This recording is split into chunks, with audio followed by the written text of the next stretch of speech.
The art of happiness is also the art of suffering well.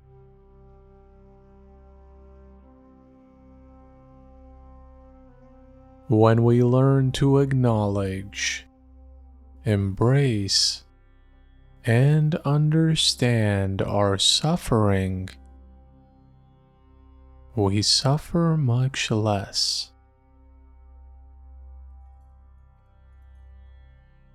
Not only that, but we're also able to go further and transform our suffering into understanding, compassion, and joy for ourselves and others.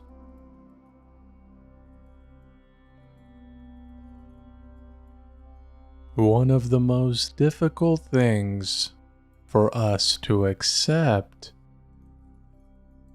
is that there is no realm where there's only happiness and there's no suffering.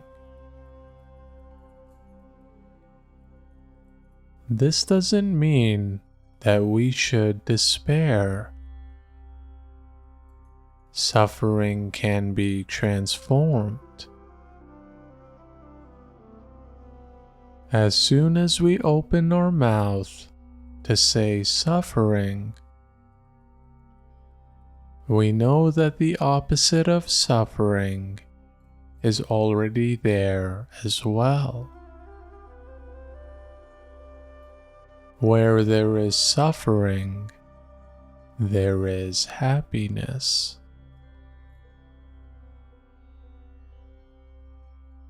If we focus exclusively on pursuing happiness,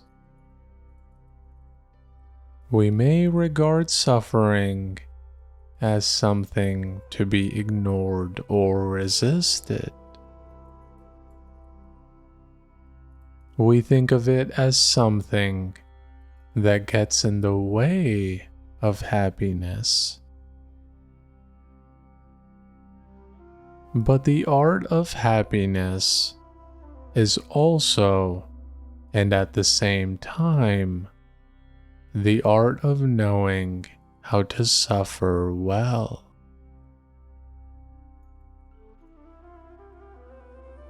If we know how to use our suffering, we can transform it and suffer much less. Knowing how to suffer well is essential to realizing true happiness.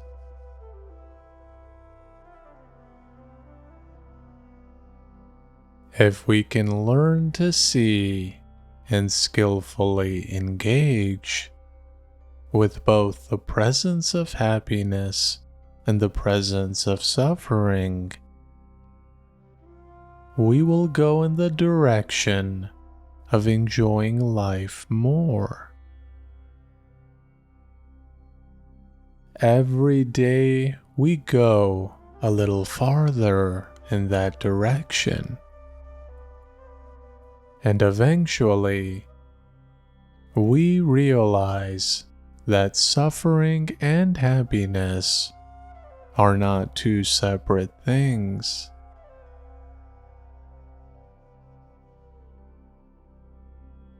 Cold air can be painful if you aren't wearing enough warm clothes.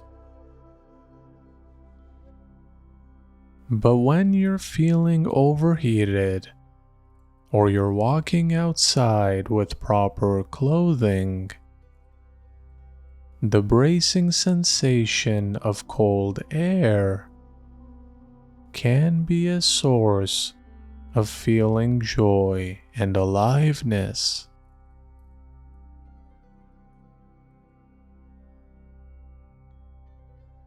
Suffering isn't some kind of external, objective, source of oppression and pain. There might be things that cause you to suffer, such as loud music or bright lights, which bring other people joy. There are things that bring you joy that annoy other people. The rainy day that ruins your plans for a picnic is a boon for the farmer whose field is parched.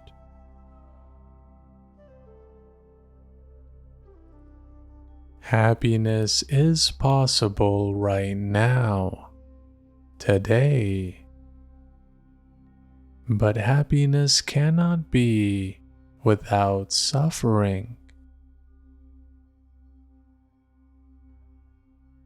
Some people think that in order to be happy, they must avoid all suffering.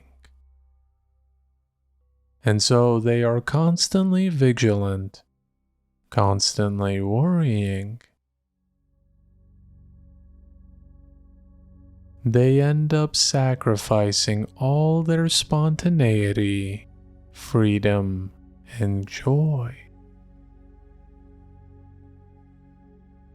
This isn't correct. If you can recognize and accept your pain without running away from it, you will discover that although pain is there, joy can also be there at the same time.